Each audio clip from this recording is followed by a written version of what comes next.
Nah, Aditya ini ceritanya Kristen Ya, dari kecil. dari kecil. Keluarganya juga Kristen. Keluarga Kristen. Boleh cerita dikit nggak? Kristen apa? Aku Kristen Protestan. Protestan. Keluarga besar lah ya, hampir semua Kristen sih. Protestan. Protestan semua. Gerjanya apa? GBI. Di GBI. Oh, Insinyur Niko. Insinyur Niko. Samaan. Kamu juga dari situ ya, dari Saya dulu dari situ dari Senior tahun berarti. dari tahun 94 Dari di tahun GBI Betani yang di Hotel Horizon Bekasi. Oh, oke. Tahu dong pendetanya? Tahu. Ke yang situ belum gereja Itu belum. Tapi dulu bergereja di Bandung pun di GBI. GBI juga. Oh. Bahkan sempat pelayanan. Oh, sempat jadi pelayan. Sempat pelayanan juga. Apa? Yang ngambil-ngambil itu apa? Perpuluhan gitu enggak? Bukan. Singer. Oh, singer. Oh, penyanyi ceritanya. Ala-ala. Oh, ala-ala. إن الدين عند الله الإسلام.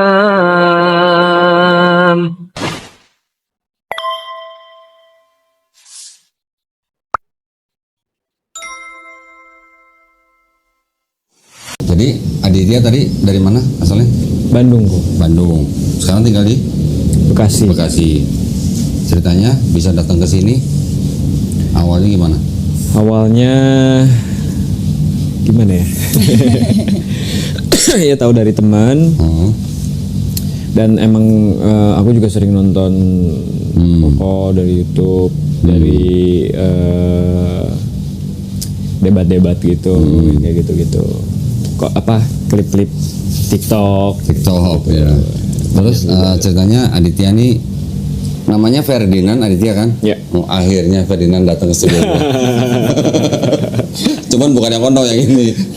Ferdinand 2.0. Nah, Aditya ini ceritanya Kristen Ya, dari kecil. dari kecil. Keluarganya juga Kristen. Keluarga Kristen. Boleh cerita dikit nggak? Kristen apa? Aku Kristen Protestan. Protestan. Keluarga besar lah ya, hampir semua Kristen sih. Protestan. Protestan semua. Gerjanya apa? GBI. Di GBI. Oh, Insinyur Niko. Insinyur Niko. Samaan. Kamu juga dari situ ya, dari Saya dulu dari situ dari Senior tahun berarti. dari tahun 94 di tahun GBI Betani yang di Hotel Horizon Bekasi. Oh, oke. Tahu dong pendetanya? Tahu. Ke yang situ belum gereja Itu belum. Tapi dulu bergereja di Bandung pun di GBI juga. Oh. Bahkan sempat pelayanan. Oh, sempat jadi pelayan. Sempat pelayanan juga. Apa? Yang ngambil-ngambil itu apa? Perpuluhan gitu enggak? Bukan. Singer. Oh, singer. Oh, penyanyi ceritanya. Ala-ala. Oh, ala-ala. Nah, ceritanya sekarang juga masih GBI keluarga besarnya. Mamanya? Sebagian aja sih. Yang lain misah-misah. Oh, bisa. Misah-misah. Nggak semua di Mamanya aktif di gereja. Mamaku bisa dibilang misionaris lah ya. Misionaris. Ya, Misionaris apa evangelis? misionaris. Independen dia. Oh, jadi dia ini belusukan gitu. Belusukan. Banyaknya ngedoain dari rumah ke rumah atau dimintain tolong orang yang kayak gitu. Tapi ke orang-orang Kristen, Ke orang-orang Kristen. bukan ke Enggak semua. Hah? Semua. Rumah-rumahnya orang Islam juga disamperin. Kalau memang dimintain ya pasti diminta gitu? tolong ya pasti di ini. Biasanya kan itu kan dari mulut ke mulut kan kok. Kayak misalnya ada yang sudah dilayani terus merasa kayak terberkati, dia pasti akan rekomen. Oh, Nih ada yang kemarin ngedoain kita nih gini. Gitu. tapi mamanya sengaja ke rumah orang Islam untuk ngajak ke Kristen apa enggak? Enggak sih sebenarnya kalau ya kebanyakan diundang. Tapi kalau misinya sebenarnya hanya mendoakan aja sih, kebanyakan ya. Oke. Mendoakan. Itu evangelis namanya kalau gitu. Kalau evangelis bukannya itu ya yang Gini, kalau evangelis dia masih bawa nama gereja. Ya. Bisa untuk melayani, bisa juga untuk mencari orang di luar Kristen untuk diajak masuk Kristen. ya. Ya, jadi nanti dibawa ke gereja gitu misalnya. Tapi kalau misionaris dia nggak bawa nama gereja, dia belusukan sendiri, dia cari orang untuk dijadikan Kristen, tapi untuk dijadikan misionaris lagi. Oke. Jadi cari volunteer gitu. Iya. Kalau yang hanya untuk Yang melayani atas nama gereja, sampai dia bawa orang masuk gereja itu evangelis gitu. Tapi kalau dibilang sampai dibawa ke gereja di mana dia bergereja, enggak sih. Nggak sampai. Nggak sampai. Oke. Itu mamanya sekarang masih aktif gitu. Masih aktif. Nah ini mamanya tahu kan lu kesini? Kayaknya enggak deh. Oh enggak. Ntar kalau tahu gimana? Ya nggak apa-apa. Oh, nggak apa. Oke. Udah gede. Papa masih ada? Apa udah nggak ada? Papa udah nggak ada. Oke. Terus ceritanya berarti datang ke sini nih mau gimana? Mau diskusi atau mau gimana? Sebenarnya tujuan utama sih pengen login. Pengen login. Terus? Bahasa kekiniannya login. Alhamdulillah. Berarti sudah sedikit tahu tentang Islam Sedikit banyak. atau sudah banyak tahu tentang Islam? Ya kalau dibilang banyak juga nggak tahu porsinya sebesar apa Islam itu gitu ya. Jadi tapi kalau dibilang cari tahu sudah bertahun-tahun lalu sih. Oh udah. Berarti udah lama nggak ke gereja? Ya cukup lama. Berapa tahun? Ya 6 tahun mungkin ya. 6 tahunan? 6 tahunan. Oh, lah terus selama 6 tahun ini masih imannya masih iman Kristen? Ya sejauh ini sih kayak keputusan-keputusan di hidup mungkin kebanyakan masih pakai itu ya. Oke. Untuk menentukan keputusan apa nih yang harus diambil, nemuin masalah ya. Tapi ya sebatas hanya yang masuk logika aja gitu lah. Oke. Jadi kalau misalnya dibilang sampai beriman banget enggak juga, karena kalau beriman banget biasanya orang Kristen ngeroh banget kan. Gitu kan. Jadi kayaknya nggak sampai ke situ deh. Masih yang hanya sebatas logik aja. Kalau dulu waktu gereja bisa bahasa roh nggak? Ngikut-ngikutan gitu. Ngikut-ngikutan. Sebelahnya begitu jadi kayak kebawa guys. Tahu nggak bahasa roh? Enggak, Oh enggak. enggak tahu. Tapi Mau tahu nggak ya? Mau tahu nggak gimana? gimana? Kan kalau kita nggak bahasa bisa Arab di Islam nggak kan bisa serem. di nggak bisa dicontohin sih. Nggak bisa dicontohin. Nggak bisa Dicontohin ya? dicontohin sih. Harus dalam keadaan nggak sadar gitu ya? Nggak ada SOP-nya. Bahasa Arab tuh ada, maksudnya template-nya harus seperti apa gitu, enggak? Enggak, bebas itu mah bebas. Kreasi masing-masing gitu mah. Oke. Nanti ada yang ngomong apa sih raba-raba gitulah bisa. Kira Bisa kira begitu. 4 inch gitu. Oh gitu. Kira bahas. Nggak tahu raba apaan, nggak tahu. Pokoknya sih raba-raba gitu pokoknya. Oh gitu. Nanti ada sandal lawas Nah, gitu. iya itu kayak gitu-gitu. Tahu kan dia Sandal kan? lawas. Tahu nggak sandal? Sandal Iya, lawas apa? lama. Sandal butut. Pokoknya intinya bukan bahasa yang dimengerti sama manusia lah. Ya. Oh, berarti memang dari kecil udah dibawa gereja ya? Ya, karena memang dari keluarga Kristen ya? Ya. Oke. Nah, kalau bilang mau login, ini mau langsung sadat atau mau diskusi dulu? Saya tawarin dulu nih. Kita Banyak ngobrol lagi pertanyaan deh. sebenarnya. Banyak pertanyaan. Oke, diskusi dulu, nggak apa-apa. Silakan kalau mau tanya. Nanti gini, kalau misalnya pertanyaan dari Aditya nih soal Islam, nanti kalau saya bandingkan dengan keyakinan namanya nggak apa-apa ya, sebagai Nggak bahan apa-apa. perbandingan, apa-apa. supaya kita bisa ambil yang mana yang logis gitu. Iya, iya. Boleh ya? Bagusnya begitu sih. Oh, bagusnya begitu. Dia malah lebih Bagusnya seneng begitu. begitu sebenarnya. Kok. Oke. Kita tukar pikiran ya. Iya. Nah, Saya silakan. amaze-nya dia dalam proses ya pencarian Tuhan lah ya, pencarian ini gitu ya. Lagi nyari Tuhan. Iya, kurang lebih lah. Emang Tuhannya hilang apa dicari-cari? Nggak tahu. Aduh, pengen Tuhannya nggak hadir. Di handphone dia sudah mendownload aplikasi baca Al-Quran. Oh ya, udah. Dia bukan bukan Al-Quran tapi terjemahan. artinya, Oke. artinya dia baca. Terjemahan. Ya. Sebenarnya ya pengen tahu pengertiannya, ajarannya seperti apa lebih detail lagi. Oke, sekarang kalau sudah sedikit belajar tentang Islam, tahu nggak artinya Islam apa? Arti literalnya Islam. Oh, nggak tahu. Hah? Nggak tahu. Nggak tahu. Literalnya apa? Selamat, Keselamatan gitu. selamat, damai, patuh, taat, tunduk, berserah diri. Berserah diri ini paling penting nih. Jadi Islam itu artinya berserah diri. Islam ajarannya, nama agamanya, orang yang berislam namanya Muslim. Oke. Berarti Muslim adalah orang yang berislam atau orang yang berserah diri kepada siapa? Kepada Sang Pencipta. Itu arti nama daripada agamanya. Kalau nggak salah tadi sempat nyebut-nyebutkan nama-nama agama-agama yang ada gitu kan. Nah, Kristen nih, itu Ikut Kristus. mosok. Iya dong. Iya kan? Emang Dibilang iya, Rik? namanya Kristen. Emang pengikut Kristen pengikut Kristus, Rik? Iya. Nih, gini ya.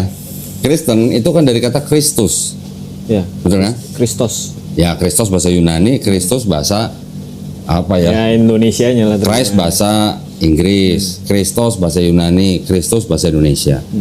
Kristus atau Kris itu artinya apa? Kris. Artinya apa? Christ. Apa ya? Yang diurapi atau bahasa Ibraninya Mesiah. Oh iya iya iya. Ya, betul kan? Mesaya. Yang diurapi. Jadi di Islam itu kita mengenal Nabi Isa Al-Masih. Isa Al-Masih. Ya, Al-Masih sama Kristus itu sama artinya. Iya. Artinya sama, cuman mungkin konteksnya mungkin sedikit berbeda, tapi literalnya sama gitu. Oke. Yang diurapi. Kalau di Kristen kata Kristus itu kan gelar buat Yesus, betul kan? Sama juga dengan Al-Masih gelar buat Nabi Isa, ya kan? Jadi Kristus itu adalah gelar buat Yesus, gelarnya Yesus gitu. Ya. Oke.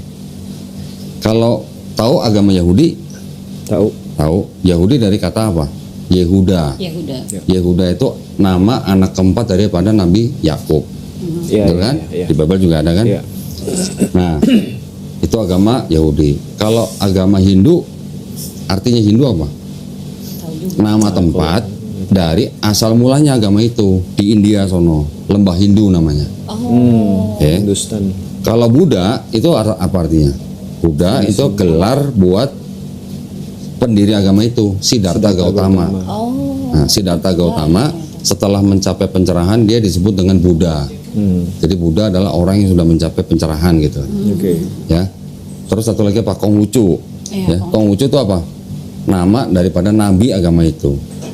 Itu nama nabi Konghucu. Nama nabi? Nama nabi. Nabi yang mana? Ya itu nabi Konghucu gitu. Oke. Oke, nah Yang membawa. dari semua nama-nama agama itu ada yang gelar orang, ada yang nama tempat, ya kan? Ada yang nama orang, ya kan? Nanti ada lagi gelar orang lagi, ada nama dari nabinya. Islam bukan nama nabi, bukan gelar orang, bukan nama tempat, tapi kata kerja. Suruh apa? Suruh berserah diri kepada Pencipta. Oke, semua agama mengaku yang tadi saya sebutin, 6 agama di Indonesia ini mengaku semuanya berketuhanan yang esa gitu.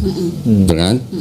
Tetapi dari nama-nama agama itu sendiri kita bisa membedakan kok yang ini gelar orang, yang ini nama orang, yang ini gelar orang, ini nama tempat, ini nama nabi. Kok giliran Islam bukan nama tempat, bukan nama orang, bukan gelar orang gitu. Tapi kata kerja untuk berserah diri gitu. Oke. Ya, itu basicnya banget tuh. Sekarang kalau di Islam itu ada yang namanya rukun Islam. Rukun Islam pertama-tama orang itu menyatakan diri sebagai muslim dengan dia bersahadat. Kemudian ada sholat, kemudian ada zakat, kemudian ada puasa, terakhir haji jika mampu. Ya, kalau nggak mampu nggak perlu naik haji. Kalau dia mampu, paling tidak dia naik haji sekali dalam hidupnya. Oke, ini namanya rukun Islam. Setelah rukun Islam ada yang namanya rukun iman. Rukun iman artinya kita beriman kepada Allah Subhanahu Wa Taala sebagai pencipta kita dan langit dan bumi, beriman kepada malaikat-malaikatnya, beriman kepada nabi-nabinya, beriman kepada kitab-kitabnya, beriman kepada hari akhir, Iya. ya, kiamat. Terakhir baru beriman kepada qada dan qadar, takdir. Ya. Contoh, takdir itu gini. Adit aslinya orang mana? Bandung. Orang tuanya asli mana? Bandung. Asli Bandung. Suku, ras apa? Ya Chinese Sunda. Oh, ada Chinese-nya. Ada. Saya apa? Lau. Oh, saya Lau. Gua setan. Kok setan? Nih tuh. Oh iya detannya Ustaz Dita. Setan. Nah, ya. Saya Lau berarti. Iya. Sekarang gua nanya, Aditya bisa nggak sebelum lahir milih untuk menjadi orang yang punya marga Lau? Enggak. Nggak bisa kan? Bisa nggak milih untuk jadi orang Sunda? Enggak juga. Nggak bisa.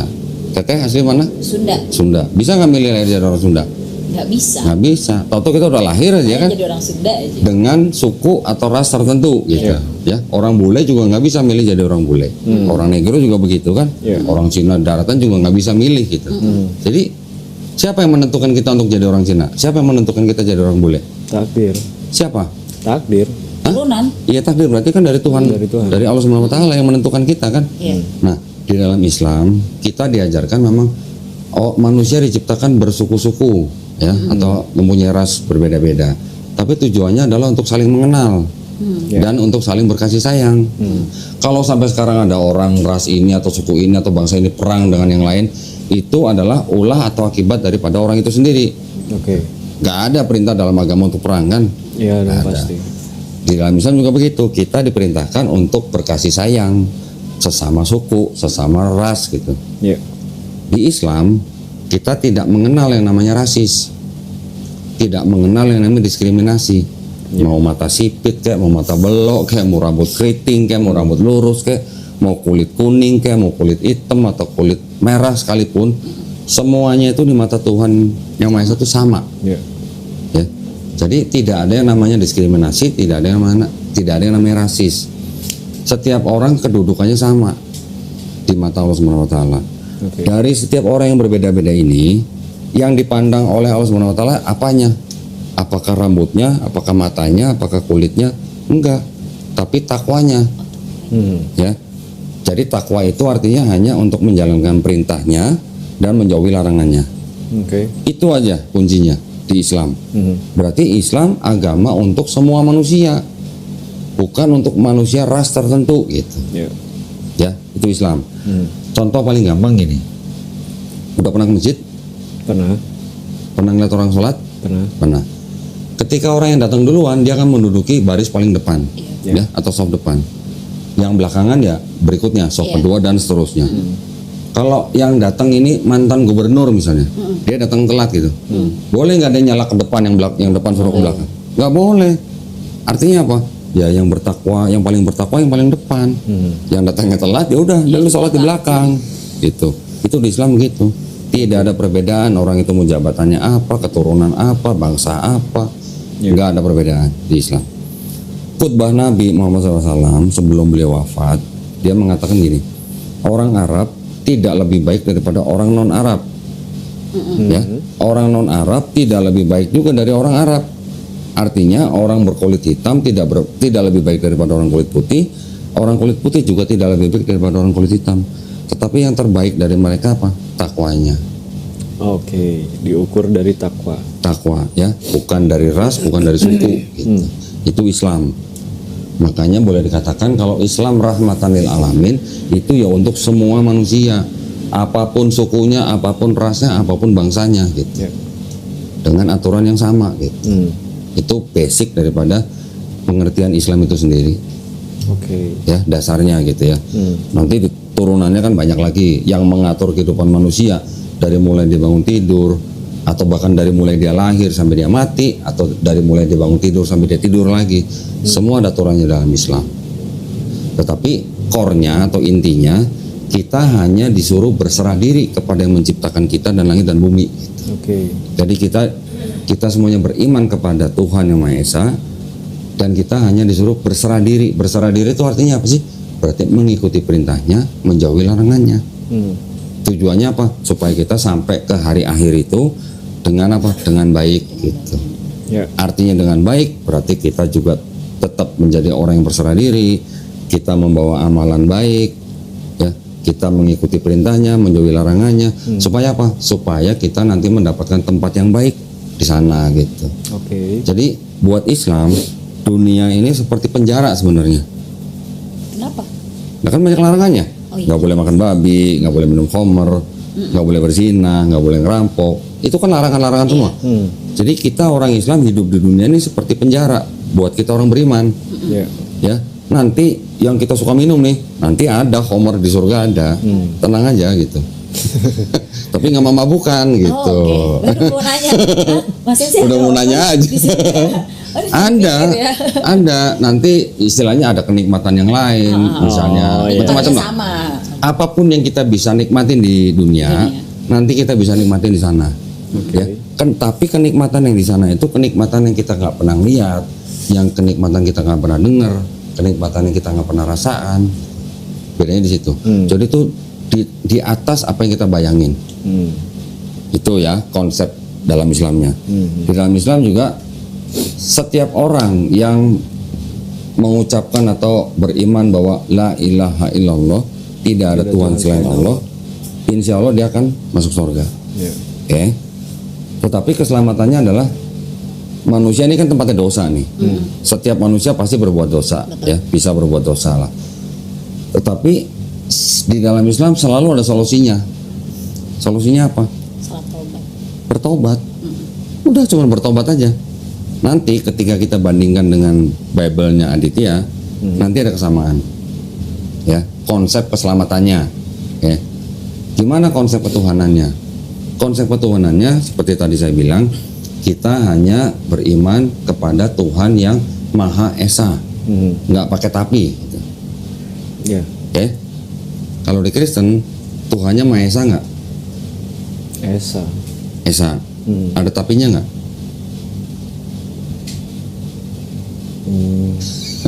Nah ini GBI kan? retoris deh.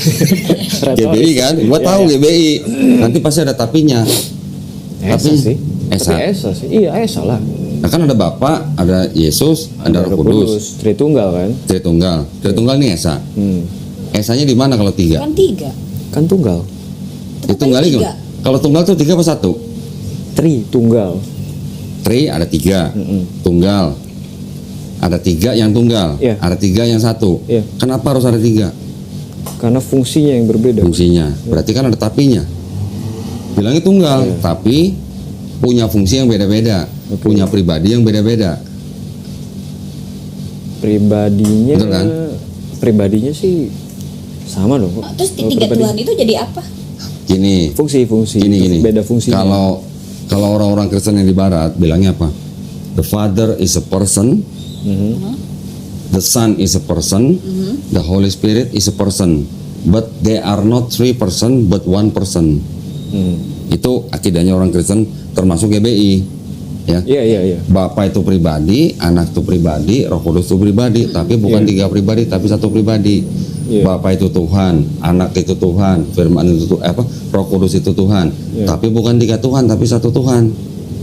Bapa Maha Kuasa, anak Maha Kuasa, Roh Kudus Maha Kuasa, tapi bukan 3 Maha Kuasa, tapi 1 Maha Kuasa. Paham nggak teh? Saya bingung. Alhamdulillah bingung. Iya karena nggak masuk kan Iya. 1 kan tetap. Ya. Nah itu adalah konsep ketuhanan Kristen. Uh-uh. Orang Kristen bilang Tuhan kami Tritunggal, yaitu Tuhan yang Esa. Iya. Tapi kan pasti ada tapinya. Bisa bermanifestasi dalam 3 pribadi. Iya. Ya, Itunya iya. ada Bapa, ada Putra, ada Roh Kudus. Kalau dibilang 3 Tuhan nggak mau, tetap bilangnya 1 Tuhan. Tapi ada 3 pribadi, Iya. betul kan? Betul. Itu bedanya maksud saya. Kalau di Islam kita tidak mengenal Tuhan itu bisa punya lebih dari 1 pribadi. Oke. Tuhan itu yang Maha Esa, ya dia cuma punya 1 pribadi. Oke. Dia adalah 1 zat, DZAT bahasa zat. Arabnya, Iya. bukan zat ZAT loh, Iya. bukan. Kalau ZAT itu materi atau meter atau substance, zat cair, padat, gas gitu. Iya. Tapi kalau Allah disebut dia adalah zat pakai D ya, DZAT itu artinya essence atau pribadi, 1 pribadi. Oke. Bedanya di situ. Perbedaannya lagi di Islam kita percaya bahwa Tuhan yang Maha Esa itu, Tuhan yang Maha Kuasa itu, dia memang Maha Kuasa, tapi dia punya sifat mustahil. Ya, punya sifat mustahil. Allah nggak mungkin bego, setuju nggak? Iya, setuju. Allah nggak mungkin jahil gitu, tidak tahu gitu. Iya. Namanya Allah Maha Kuasa, dia juga pasti Maha mengetahui Iya, kan? mau mengetahui betul. Nggak mungkin pada saat yang sama dia Maha mengetahui juga dia tidak tahu kan, nggak mungkin. Nggak mungkin, betul. Sampai sini masuk ya? Ya. Dia dia Maha benar, betul? Betul. Pada saat yang sama nggak mungkin dia Maha benar, dia juga salah. Iya, nggak mungkin. Dia Maha suci, Betul. ya kan? Pada saat yang sama nggak mungkin dia suci juga dia tidak suci, Iya. betul kan? Ya. Kristen memahami Tuhan yang Maha Kuasa itu bisa jadi manusia. Jadi Yesus kan? Ya. Betul kan? Mhm. Itu yang kita tolak di Islam. Karena kalau di Kristen dengan jadinya manusia, Tuhan itu jadi manusia, dia sudah melawan kodratnya sendiri. Oke, ya. Yang tadi saya sebutin, Maha Suci, Maha Benar, Maha Mengetahui, Maha Mengampuni, itu adalah sifatnya Tuhan, kodratnya Tuhan. Begitu dia jadi manusia, dia sudah melawan kodratnya. Oke. Oke? Sekarang kita manusia, kodrat kita sebagai manusia, kita berjalan, berlari, jongkok dan segala macam. Bisa nggak kita terbang seperti burung? Nggak bisa. Nggak bisa. Karena burung punya kodrat sendiri. Iya. Kita juga punya kodrat sendiri. Kita diciptakan bukan dengan sayap. Kita nggak bisa terbang seperti burung. Iya. Kita punya kodrat, burung juga punya kodrat. Gitu. Boleh Boleh. sedikit. Nah, ya.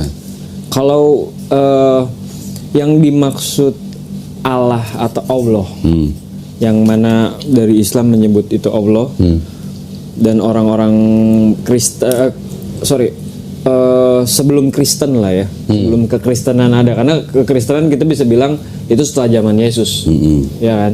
Sebelum zaman Yesus, apakah itu Allah yang sama? Menurut saya iya, Sama. sama. Oke. Kenapa? Orang Yahudi, ya orang Yahudi, kan Yahudi ini sebelum ada Kristen nih. Ya. Yahudi ini kan dianggap mungkin 2000 tahun lah sebelum ada Kristen. Ya. Orang Yahudi sudah mengenal nama Tuhan Ya. dengan sebutan ada 7. Elohim, apalagi tuh? Apalagi Banyak, coba, Pak. ingat nggak? Wah, banyak banget pokoknya. Enggak, cuma 7, nggak banyak. Kalau di Islam ada 99, 100 Iya, malah sama Allah kan. Iya, nama-nama Allah. Di Yahudi ada 7.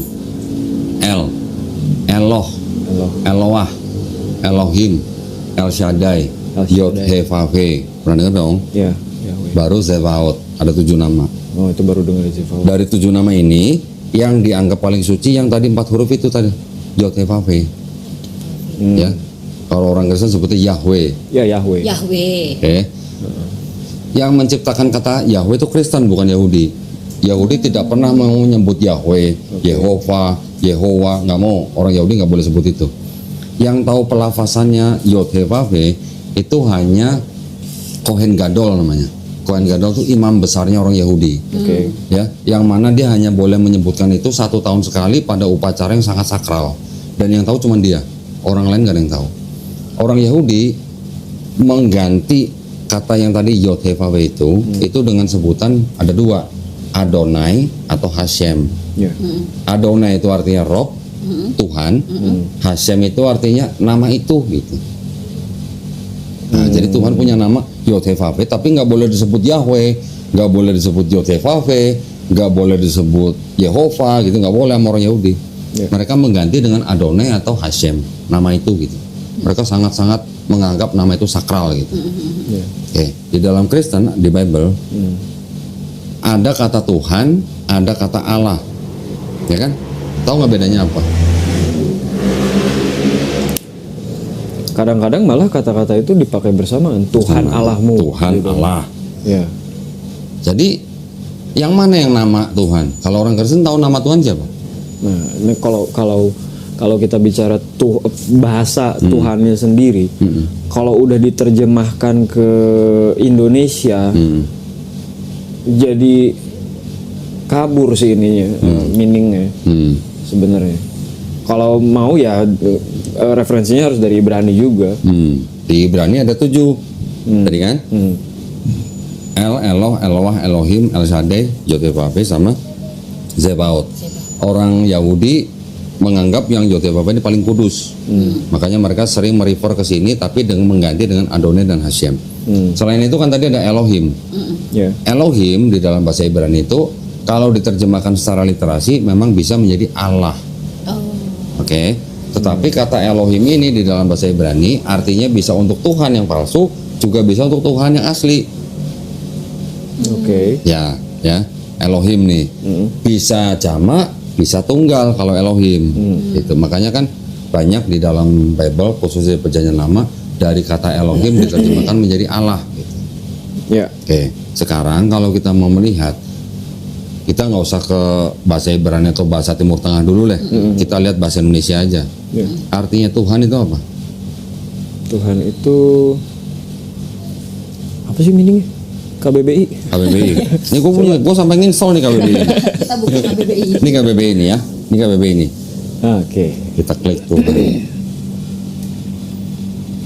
Coba tolong dibaca definisinya apa Tuhan tuh paling atas. Ya, Tuhan sesuatu yang diyakini, dipuja dan disembah oleh manusia sebagai yang maha kuasa, maha perkasa dan sebagainya. Berarti Tuhan itu kan gelar berarti kan sebutan umum gitu kan. Oh wow, Ya. ya ini untuk kata lain itu untuk Ya. yang lain. Ini definisinya nih. Sekarang kita cek kata tulisannya ALLAH. Nah, sekarang ini definisinya apa? Kata Allah. Allah. Apa? Allah nama Tuhan dalam bahasa Arab. Oke. Pencipta alam semesta yang sempurna, Tuhan yang Maha Esa yang disembah oleh orang yang beriman. Jadi tadi ada Tuhan. Tuhan adalah sesuatu yang disembah atau diyakini yang maha kuasa. Allah itu adalah nama daripada Tuhan. Oke. Ya. Sekarang kalau di Bible ada kata Tuhan untuk Yesus, ada kata Allah untuk Bapa. Bedanya apa kira-kira? Aku dari tadi mikir kan kalau kita Tuhannya satu. Tadi kan kalau di kamu kan tiga. Apakah mereka punya malfungsi satu ini? Maksudnya kayak yang ini nggak bisa ini, jadi kamu coba ke Tuhan. Yang ini coba kamu Nanti ke nanti. Aku jadi bingung Itu nanti. gitu. Sekarang kita definisikan dulu nih antara Tuhan dan Allah nih, dalam Bible. Bedanya apa Tuhan dan Allah dalam Bible? Kalau memang orang Kristen menganggap Yesus sebagai Tuhan juga, Bapa juga Tuhan, ya kan? Terus bedanya apa? Kok yang ini disebut Allah, di sini disebut Tuhan gitu? Iya, bedanya apa, Bi? Pernah nggak belajar sampai ke situ? Waktu masih Kristen dulu? Enggak sih, cuman apa ya? Ya secara pribadi ya, ini pemahaman pribadi ya. Yesus itu diyakini sebagai juru selamat kan. Maksudnya memang kehadiran dia gimana yang jelasinnya ya? Seolah-olah gini. Tuhan Allah itu Maha Kudus. Allah itu Maha Kudus, nggak mungkin dia turun ke dunia. Nggak mungkin dia Turun ke dunia. Oke. Berinteraksi dengan manusia tidak mungkin. Jadi manusia. Terlalu mulia gitu. Oke. Nah, makanya itu ada Yesus. Jadi Yesus itu siapa? Yesus itu tadi, Yesus itu adalah apa ya bisa dibilang? Ya Allah juga, cuman yang dijelmakan sebagai manusia gitu. Dijelmakan. Ya. Berarti Allah yang di sorga itu, yang disebut Bapa itu, menciptakan Yesus sebagai jelmaan dirinya, atau Allah itu sendiri yang inkarnasi jadi manusia, Yesus? Bukan reinkarnasi sih. Inkarnasi, bukan inkarnasi. Oh, inkarnasi. Ya, kurang lebih begitu. Yang mana? Yang kedua. Jadi Bapa inkarnasi jadi Yesus. Iya. Berarti multiplikasi. Ini pengertiannya juga kurang nggak sedalam itu sih. Tolong jelasin coba. Nggak sedalam itu. Ini ada Bapa di sorga. Terus dia bisa berinkarnasi jadi Yesus manusia. Iya. Namanya inkarnasi kata orang Kristen. Iya. Iya. Kalau saya sebut multiplikasi boleh nggak? Ya kan jadi kayak copy paste. Iya kan, karena ketika berinkarnasi jadi Yesus kan Bapaknya masih ada kan? Iya. Masih di surga kan? Terus yang di bawah siapa? Yesus yang disebut juga Tuhan, yang punya sifat ilahi gitu. Jadi kalau Bapaknya ketika berinkarnasi jadi Yesus, Bapaknya masih ada, terus Yesusnya jadi ada, yang tadinya nggak ada jadi ada. Sebelum dilanjut nih ya, disclaimer dulu nih. Disclaimer dulu nih. Emang aku juga sebenarnya agak bimbang di situ ya, Oke. karena memang pembahasan Trinitas itu kayak nggak pernah ada habisnya. Dan memang sulit sekali dijelaskan ya. Belum ditanya udah bilang susah. Enggak, jelasin. makanya disclaimer dulu nih sebelum Jangan jauh. aku aja. Disclaimer Jadi nanti dulu. nanti takutnya karena nggak bisa jawab nih gitu kan. Enggak, gini. Benar. Emang jadi ragu sejak itu ya. Maksudnya setelah baca perjanjian baru kehabisannya. Karena adanya Yesus dan Roh Kudus itu tadi kan. Yang mana sebenarnya dulu tuh orang Yahudi sendiri punya Tuhannya ya satu. Allahnya Musa, Allahnya Ibrahim, Allahnya semua itu satu gitu kan. Allah saja gitu kan. Nah, memang jadi kontroversi semenjak kehadiran Yesus. Kristen. Ya. Ya kehadiran Kristen bukan kehadiran Yesus. Ya enggak, maksudnya Yesus nggak pernah ngajarin Trinitas loh. Oh iya. Iya betul. Benar kan? Betul. Setuju kan? Nah, Setuju oke. itu. Terus? Cuman dia diyakini sama Kristen. beberapa umat Yahudi, orang oke. Yahudi. Ya. Yahudi awal. Ya, Ya. sebagai penggenapan Oke. di perjanjian lama, Penggenap. Oke. penggenapan janji Oke. Allah. Nanti ya. Belum sampai ke situ. Gitu, makanya jadi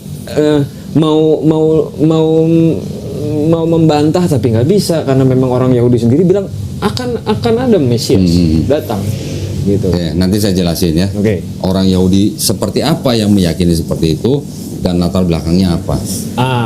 Ini belum tahu nih kok. Oke. Nanti- Yang penting sekarang kalau memang Aditya bilang sudah bimbang dengan konsep Trinitas itu, saya tadi kan memulainya dengan menjelaskan tentang sifat daripada Allah Subhanahu wa taala yang kita yakini sebagai orang Islam. Ya.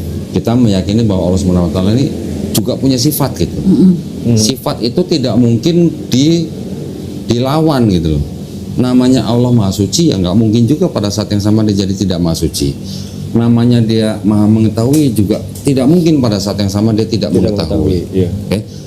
Kalau kita menggambarkan tadi dengan inkarnasi, Bapa inkarnasi jadi manusia Yesus, sedangkan Bapaknya masih di atas, Yesus yang tadinya nggak ada menjadi ada, berarti itu kan boleh dikatakan multiplikasi, bertambah banyak, ya. Walaupun Ya, bahasanya. walaupun nanti Kristen menggunakan filsafat Yunani, Iya. Kalau Ya. itunya iya. ya ini kan Beda memang lagi tuh. tidak bisa dihindari bahwa Kristen itu sangat-sangat terpengaruh oleh filsafat Yunani kuno. Betul. Jadi ada Tuhan yang punya anak dari seorang manusia, melahirkan anak yang bisa disebut sepenuhnya manusia, sepenuhnya Tuhan. Oke. Oke, itu ditetapkan di Konsili Kalsedon tahun 451 Masehi. Ditetapkan oleh Ditetapkan. majelis-majelis. Iya, ditetapkan di dalam Konsili Kalsedon bahwa Yesus itu sepenuhnya manusia, sepenuhnya Tuhan.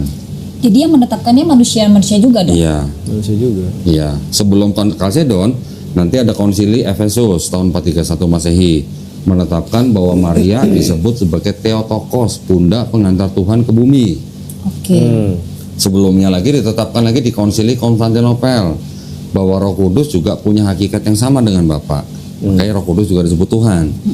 Sebelumnya lagi nanti ada Konsili 325 Masehi di Nisea menetapkan bahwa Yesus itu punya hakikat yang sama dengan Bapa. Jadi Yesus disebut punya sifat ilahi yang sama dengan Bapa. Oke. Tetapi dia bentuknya manusia.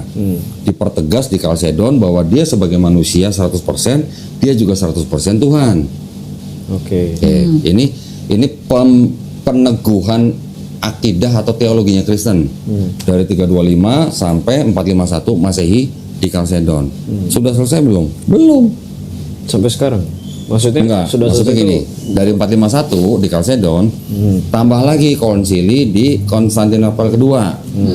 Tahun 553 ditetapkan bagaimana memisahkan sifat ganda Yesus yang sepenuhnya manusia dan sepenuhnya Tuhan itu, tapi tidak meninggalkan Kristusnya. Oke. Udah selesai belum? Belum. Lagi ada lagi Konsili Konstantinopel 3 di tahun 681 Masehi. Ya. Yesus itu sebagai manusia dan sebagai Tuhan punya satu kehendak apa dua kehendak? Apa tuh yang disebut kehendak itu maksudnya? Yesus sebagai manusia kan punya kehendak. Oh ya. Bapak di atas juga punya kehendak. Ya. Kalau Yesus mau dikatakan satu hakikat dengan Bapa, Yesus yang sebagai manusia ini kehendaknya satu berdua. Satu. Kehendaknya sama nggak dengan Bapa gitu? Kehendaknya Sama nggak kira-kira? berbeda karena Beda. sebagai daging dia takut mati. Kalau berbeda berarti dua kehendak dong Dua kehendak. sebagai Tuhan. Ya seharusnya dua kehendak. Tapi keputusan konsili itu satu kehendak. Satu kehendak. Iya, keputusan konsili di Konstantinopel 2 tahun 681 menetapkan bahwa Yesus punya satu kehendak. Nah, Berarti dengan logikanya Aditya aja tadi sudah bertentangan dengan Konsili Konstantinopel III. Oke. Oke. Udah kelar belum? Tapi itu kata-kata Yesus sendiri kan waktu di Iya, waktu di Taman Getsemani kan Yesus bilang, jika lo bisa cawan ini lalu daripadaku. Iya. Tapi bukan kehendakku yang jadi, tapi kehendakmu yang jadi. Ya. Yalah, ini adalah permasalahan internal Kristen. Kemudian ada lagi konsili terakhir yang di Nisea II. Konsili kedua kali di Nisea tahun 787 Masehi. Menetapkan bagaimana orang Kristen saat itu menyembah Yesus sebagai ikon. Ya, itu udah 7 konsili itu. Dari 325 sampai 787. Selebihnya ada konsili-konsili lagi, tapi masalahnya bukan teologi, tapi masalah mungkin manajemen gereja, masalah misi gitu-gitu. Yang terakhir konsili itu ada di Vatikan. Namanya Konsili Vatikan II tahun 1965. Ditetapkan bahwa mereka harus melakukan kristenisasi ke seluruh dunia. Tapi untuk masalah teologinya dari Konsili Nisea 325 Masehi sampai Konsili Nisea kedua di tahun 787 Masehi. Itu pembentukan dan peneguhan akidahnya orang Kristen. Khususnya untuk kalangan Trinitarian. Protestan. Nah, Trinitarian itu artinya yang mempercayai doktrin Trinitas. Bapak-bapak gereja pada zaman dulu sendiri udah ngomong begini, Trinitas itu adalah misteri. Bapak gereja yang ngomong loh. Jadi kalau sekarang ada orang Kristen bisa berani menjelaskan Trinitas, dia udah bertentangan dengan Bapak gereja zaman dulu gitu. Ya. Jadi yang disebut dengan Trinitas itu sebenarnya adalah misteri. Kenapa disebut misteri? Karena ratusan tahun sebelum Kristen, bahkan mungkin ribuan tahun sebelum Kristen, itu sudah ada agama-agama yang disebut dengan agama misteri. Agama misteri itu apa? Ya contoh itu Trinitas. Jadi konsep Trinitasnya Kristen yang lahir di abad keempat Masehi itu bukan konsep yang baru. Ya, ribuan tahun sebelumnya sudah ada orang yang percaya dengan Trinitas, tapi pribadinya berbeda. Di Babilonia ada Trinitas yang pertama kali di dunia. Siapa? Namrus, Tamrus, Semiramis. Ini Trinitas pertama nih. 2000 tahun sebelum Yesus nih. Sudah ada. Di Mesir ada nggak? Ada. Namanya Osiris, Isis, Ra. Itu juga Trinitas. Di India ada nggak? Ada, Trimurti. Sumerian juga ada ya? Sumeria juga ada, Persia juga ada. Di Eropa ada nggak? Di Eropa juga mereka menyembah Tuhan yang triad atau Dewi yang triad. Nama dewinya Dewi Madonna. Satu tubuh tapi 3 muka. Sekarang Aditya perhatiin. Kenapa dari zaman Babilonia, Sumeria, Persia, India, Mesir, Eropa, bahkan sampai Eropa Utara, semuanya menyembah Tuhan yang triad. Triad itu artinya 3 tapi 1, 1 tapi 3.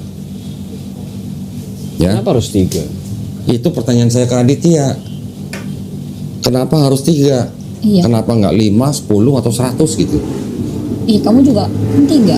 Kenapa berhentinya di angka 3 gitu? Pernah nggak kepikir? Iya juga sih. Ini kita bicara logis ya. Kalau mau bicara logis-logisan nih. Kenapa cuma 3 kalau mau logis? Kenapa nggak 10? Kenapa nggak 20? Kenapa nggak 100? Kenapa berhenti di angka 3?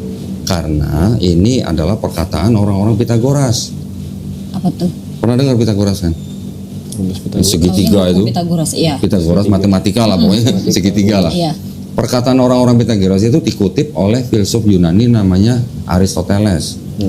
Aristoteles bilang, menurut perkataan orang-orang Pitagoras, alam semesta ini dibatasi dengan 3, awal, tengah, akhir. Kami menggunakan hukum ini untuk menyembah dewa-dewa kami. Jadi orang-orang sebelum Yesus, ratusan bahkan ribuan tahun sebelum Yesus, sudah menyembah Tuhan yang triad gitu. Jadi konsep Trinitas Kristen ini bukan barang baru. Iya. Ya. Sejak kapan Roh Kudus dijadikan Tuhan? Baru di abad keempat. 3 abad pertama setelah ada Kristen, gak ada orang ngomongin Roh Kudus jadi Tuhan. Ada bukunya loh, Early Christians Doctrine gitu. Sebelumnya nggak ada. Sebelumnya nggak ada. Yang tadinya cuma Yesus dianggap punya hakikat yang sama dengan Bapa, itu kan belum 3. baru Yesus dan Bapa. 2. Tambah satu lagi Roh Kudus biar 3 gitu. Gunanya? Ya, biar sama main dulu, konsepnya mirip-mirip gitu. Konsep ketuhanannya orang logik. Konsep ketuhanan orang logik. Oke, sekarang kalau mau dibilang begitu, berarti pada zaman dulu bahkan jauh sebelum Yesus, orang-orang sudah percaya bahwa Tuhan atau dewa itu bisa jadi manusia atau bisa punya anak manusia dari manusia gitu. Kenapa bisa ada pemikiran seperti itu? Itu berasal ditengarai dari yang namanya filosofi Helenisme. Helenisme dari mana? Dari Yunani kuno.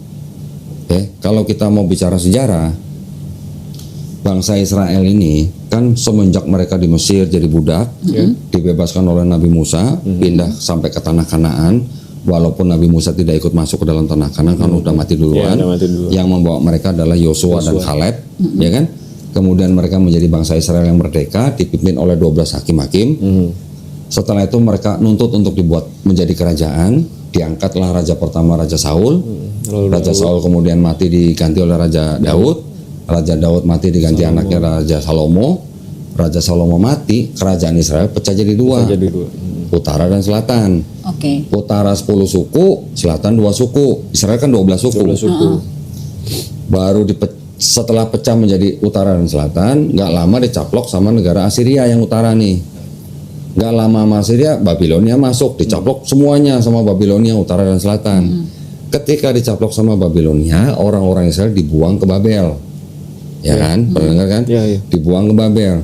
Ketika di Babilonia, Persia masuk nyerang Babilonia. Dikalahkan sama Persia. Orang Israel dikembalikan ke Palestina. Boleh bangun bait suci lagi gitu. Bait suci yang pertama kan dibangun pada Raja Salomo. Dihancurkan oleh Babilonia.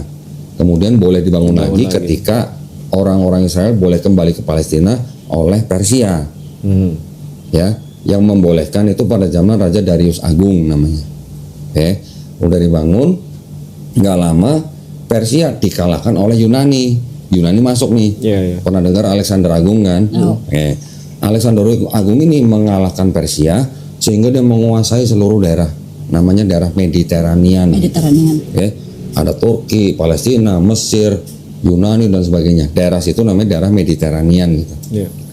Semua daerah itu ketika dikuasai oleh Yunani, itulah yang namanya disebut era Helenisme. Helenisme itu yang budaya yang dibawa oleh Yunani. Kalau orang menguasai daerah tertentu, pasti kan dia bawa budayanya. Pasti. Kita Indonesia dijajah Belanda berapa tahun? 350 tahun. 350 tahun. Sekarang KUHP aja kita asalnya dari Belanda. Iya. KUHP kita sekarang asalnya dari Belanda. Iya. Jadi kalau Yunani menguasai sebuah daerah, dia juga bawa budayanya. Budayanya adalah budaya Helenisme. Apa itu budaya Helenisme?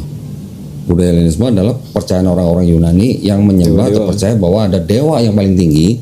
Siapa? Zeus. Dewa Zeus. Dewa Zeus kan dewa yang selamitan. Bininya banyak. Iya. Anaknya 100. Iya.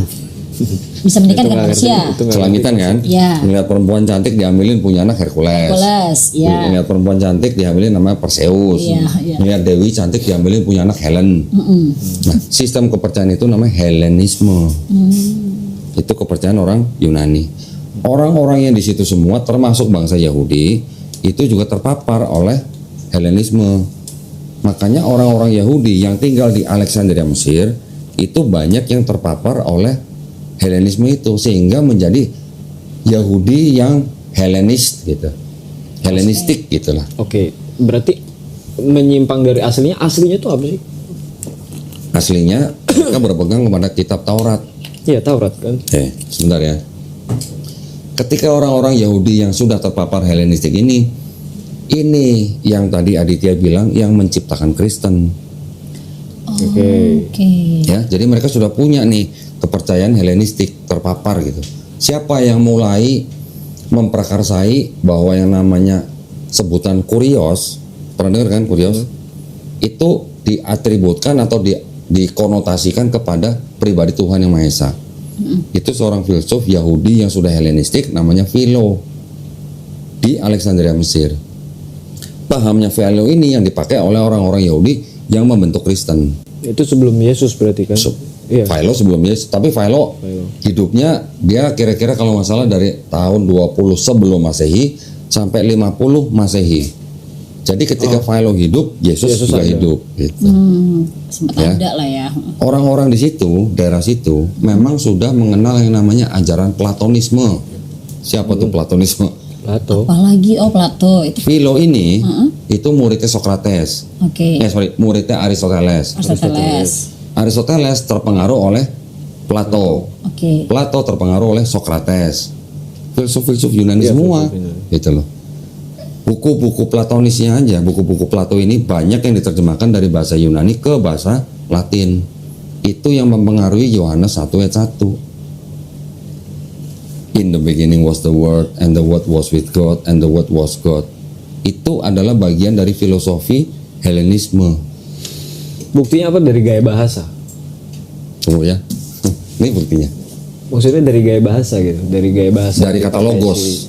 Dari kata logos. Oh. Oke. Ini New American Bible, Bible-nya orang Katolik Amerika nih. Ini ada catatan kakinya. Kalau kita ngomong harus pakai bukti. John 1:1 ya, tahu kan? In the beginning was the Word, and the Word was with God, and the Word was God kan? Nanti ayat 14-nya, and the Word become flesh. Dan firman itu menjelma menjadi manusia. Yeah. Oke. Baca nih ada keterangannya, footnote-nya dan ditandain kuning nih apa tuh? Baca Bi.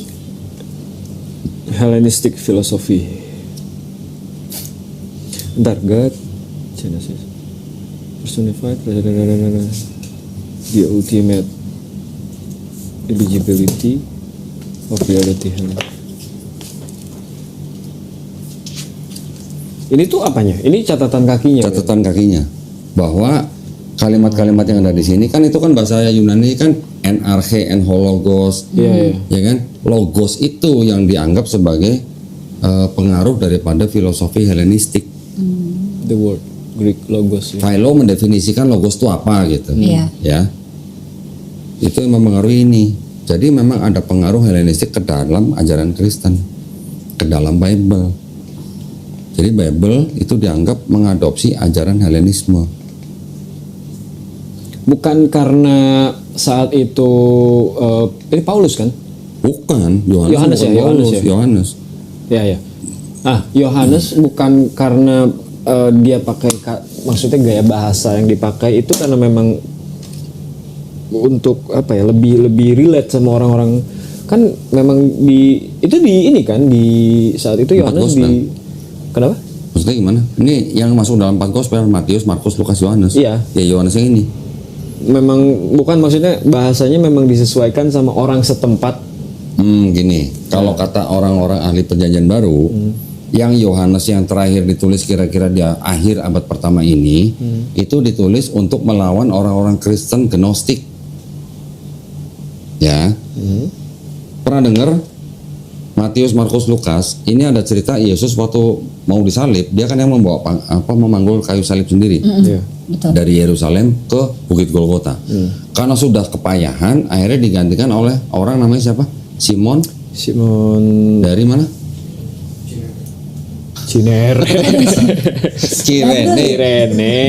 Kirene, ya kan? Itu dianggap orang kulit hitam dari Afrika. Simon orang Kirene itu yang menggantikan Yesus memanggul salib sampai ke Bukit Golgota.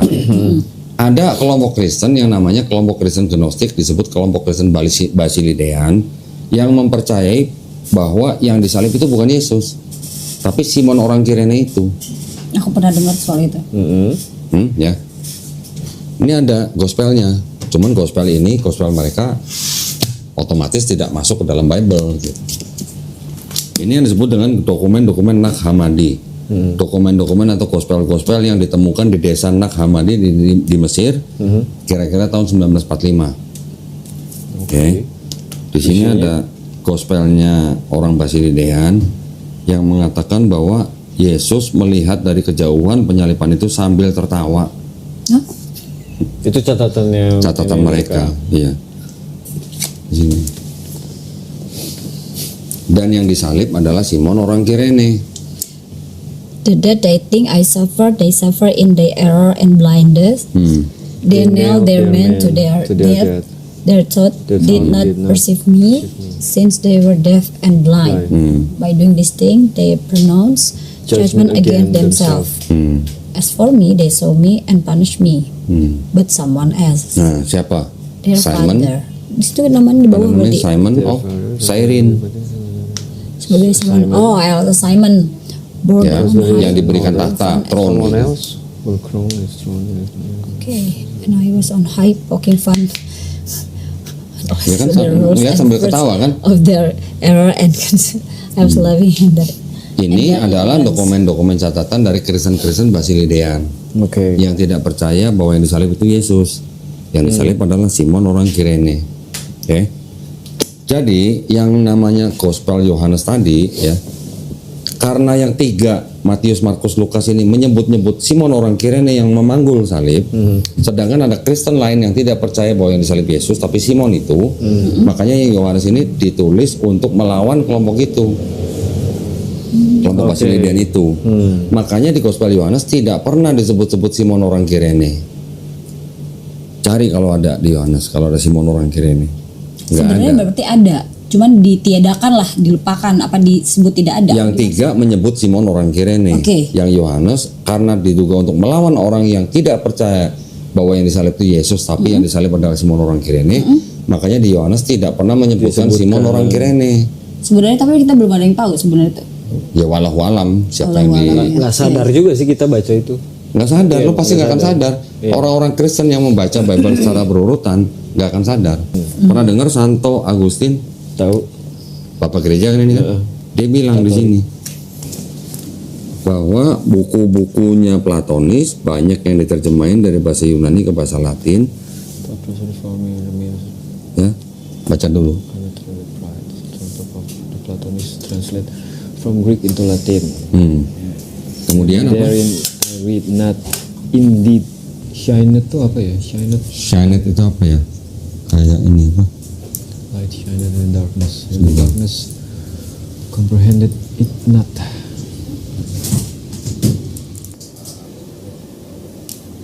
Apa ya? Kurang lebih apa sih? Percaya atau menyinari gitulah. Tetapi kan dengan tidak walaupun dengan tidak dengan kata-kata yang sama, tetapi dengan alasan yang sama dan didorong dengan berbagai apa namanya? The same reason.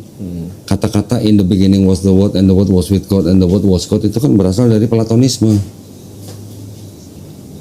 Iya sih. Iya Atau kan? ada paham itu yang Yohanes mendalami itu. Iya. Ya, jadi Yohanes ini penulis Yohanes ya, bukan orang bernama Yohanes. Itu dia tahu tentang paham-paham Platonisme. Itu dia masukkan ke dalam gospel dia. Selain daripada Philo, Plato gitu, masuk ke dalam gospelnya Yohanes. Ya karena Yunani cukup lama sih Yunani cukup. Cukup lama Pak. menjajah Ibrani. Yunani. Iya. Yunani itu menguasai daerah Mediterania dari tahun 332 sebelum Masehi, sebelum mereka digantikan oleh Romawi di tahun 63 sebelum Masehi. Tapi kan ajarannya kan sudah meresap di dalam daerah situ gitu. Sudah apa boleh dikatakan sudah mempengaruhi lah orang-orang yang tinggal di situ lah. Makanya sempat ada isu bahwa Yesus dan pengikutnya istilahnya pemberontak lah yang melawan pemerintah saat itu, Romawi. Ya. Yesus dan pengikutnya. Ada salah satu pengikut Yesus yaitu siapa? Bahkan sebelum itu gerakannya sudah ada, gerakan pemberontakan ini. Zelot. Itu namanya kelompok Zelot. Kelompok orang-orang Yahudi namanya Zelot. Itu yang berusaha membebaskan bangsa Yahudi dari penjajahan Romawi. Itu sporadis tapi. Ada nggak murid Yesus yang dari Zelot? Ada. Simon itu orang Zelot. Ya. Kan ada 4 kelompok utama bangsa Yahudi pada saat itu. Ada kelompok Saduki, ada kelompok Farisi, ada kelompok Zelot, ada kelompok Eseni. Oke. Sebenarnya ada satu lagi kelompok Samaritan. Pernah dengar? Enggak. Kelompok Samaritan ini yang punya Torah berbeda dengan Torahnya orang Yahudi kebanyakan. Beda tuh. Nanti saya bisa tunjukin. Kelompok Samaritan ini yang sangat-sangat sedikit jumlahnya. Sekarang masih ada, nggak sampai 1.000 orang. Oke. Nah, dari 4 kelompok yang tadi, yang mempengaruhi kekristenan yang mana? Yang Farisi, yang Zelot dan yang Eseni. Yang Saduki nggak pengaruh ke Kristen karena ini urusan pemerintahan lah. Oke. Orang Farisi yang orang-orang rabi, petani dan segala macam yang mengikuti Taurat. Orang Zelot itu yang tadi mau membebaskan bangsa Yahudi dari Romawi. Orang Eseni ini kelompok-kelompok yang dianggap apa ya, penyendiri gitulah, memisahkan diri dari kelompok banyak orang. Mereka yang istilahnya banyak percaya kepada hal-hal yang goib tentang malaikat dan segala macam. Oke. Tulisan The Dead Sea Scroll pernah dengar? Nggak tahu. Nggak tahu. Gulungan Laut Mati Oh iya ya. pernah dengar? Tahu. Diduga yang nulis kelompok Eseni. Oh. Nah gitu ya. Jadi yang mempengaruhi Kristen tadi yang itu tiga ini. Farisi siapa? Paulus kan orang Farisi. Awalnya. Iya ya, memang dia awalnya dari kelompok Farisi. Bapaknya suku Benyamin, tapi dia menjadi kelompok Farisi. Zelot muridnya Yesus Simon. Iya Simon. Eseni itu kelompok yang mempengaruhi tentang hal-hal yang goib gitu. Nah dari Paulus ini yang mengajarkan sesuatu di luar daripada hukum Taurat, tapi tujuannya dia mengajarkan itu kepada orang-orang non-Yahudi. Tujuannya untuk? Tujuannya ya gini, dia bilang gini, kalau untuk orang Yahudi, lu tetap harus hidup di bawah hukum Taurat, ya, lu tetap harus sunat, nggak boleh makan babi dan semuanya sesuai hukum Taurat. Tetapi Paulus bilang sama orang-orang non-Yahudi bahwa hukum Taurat itu sudah dibatalkan dengan mati Yesus di atas kayu salib. Untuk orang-orang non-Yahudi, iya. betul? Betul. Sehingga orang-orang non-Yahudi ini, lu nggak perlu hidup di bawah hukum Taurat, makanya lu nggak perlu sunat, semua makanan halal, gitu-gitulah. Tetapi Paulus sendiri, menurut Adit, ini sebenarnya menganggap Yesus setara nggak dengan Bapa?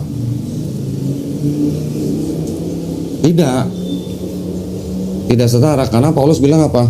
Kepala dari wanita atau istri itu suami. Iya. Atau laki-laki. Kepala laki-laki itu Kristus. Kepala Kristus itu Bapa. Kalau ada kepala berarti kan ada hierarki. Iya. Ada pembedaan wewenang, ada pembedaan otoritas gitu. Berarti Paulus dalam pemikirannya kan tidak menyamakan Yesus dengan Bapa gitu. Tidak meyakini. Ini yang diikuti oleh Bapak Gereja namanya Tertullianus. Tertullianus bilang Bapa, Putra, Roh Kudus itu 3 pribadi tapi Satu. Sistem tidak setara. Hierarki juga. Ada hierarkinya, tidak setara. Ada hierarki juga. Itu yang disempurnakan oleh Athanasius di abad keempat, bahwa yang tadinya di Tertullianus bilang tidak setara sama Athanasius dibilang setara. Oke. Ini terlalu mendalam ke kekristenan ya.